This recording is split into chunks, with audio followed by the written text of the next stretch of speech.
Na shirika la uhifadhi wa misitu KFS kwa ushirikiano na wakazi wa eneo bunge la Molo wamefanya kikao na kuafikia makubaliano ya kulinda misitu na vilevile ambao umeshuhudiwa kuwa na uharibifu mkubwa kutokana na shughuli za kibinadamu katika siku za hivi karibuni. Wakazi na maafisa wa idara ya KFS wamekuwa wakizozania msitu huo ambao ni chemichemi kuu ya maji, wakitaka kuruhusiwa kuendeleza shughuli zao za kilimo bila kufuata taratibu zifaazo.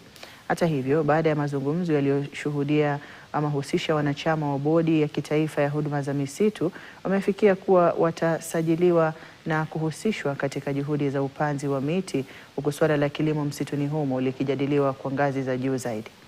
Kwamba sisi kama wananchi tuwe watu wa kwanza kuwajulisha kitu chochote ambacho itaendelea kwa msitu, kama kunao uharibifu, tuwasaidia kwa utunzaji kwa msitu.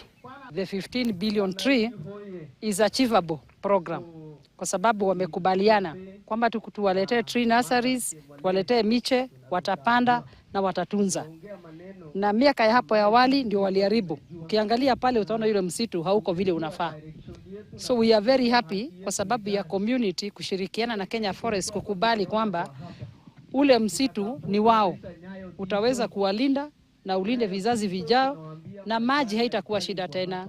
Na sisi kama officers wale wako on the ground kutoka region mpaka station tuko tayari kufanya na wananchi wa Baraget ili tuweze kulinda msitu na tuweze kufanya maendeleo yote ya kupanda miti katika hii sehemu ifanikiwe.